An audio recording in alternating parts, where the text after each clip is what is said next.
In March 2024, polling from Bloomberg and Morning Consult discovered that the majority of Americans are okay with taxing the rich. It's a phrase they not only agree with, but a policy point they would like to see enacted. The phrase, tax the rich, has become the proverbial rallying cry of the progressive left in the United States, but it turns out that this sentiment really does have a much broader appeal than you think it might. People from both sides of the political spectrum think that taxing the rich is a good idea based on the discoveries made by Bloomberg and Morning Consult. So let's dive into what the polling found to see just how popular the idea of taxing the rich is among Americans. Bloomberg revealed that 69% of registered voters in 7 swing states favored higher taxes on billionaires and supported higher income taxes on people who make $400,000 or more a year. The finding could have been a major asset for Joe Biden and his re-election bid. The president was hoping to propose increased taxes on the rich according to his 2025 budget proposal released in March. However, now that Vice President Kamala Harris has taken over the Democratic ticket, it is unclear if the policy will be included in her administration if she wins the election. According to CNBC, Biden's White House was aiming to reduce the country's federal deficit by $3 trillion over the next 10 years. The main driver behind the debt reduction was a new tax on the rich. Biden was hoping to impose a 25% tax rate on unrealized gains of the country's wealthiest households and is also planning to adjust the corporate tax code. If successful, it would raise billions in funds. Billion-dollar companies would see their taxes raised from 15% to 21% in addition to a border corporate tax rate hike to 28%. This would not only be good for the country, but also the government.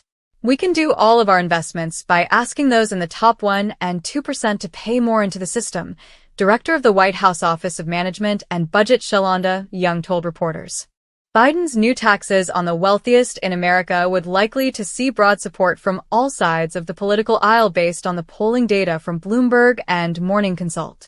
There was very strong support for taxing billionaires across the political board with 83% of Democrats, 58% of Republicans, and 66% of independents indicating they approved of the idea. It seems that everybody is for taxing the rich.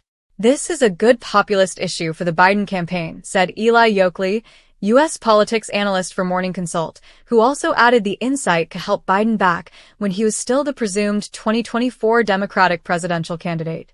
Yokley explained that the idea that Trump voters backed raising taxes on the rich could give Biden and his current administration some leeway with Congress when it comes to extending the Trump tax cuts. But is it now possible that this edge could end up helping the vice president?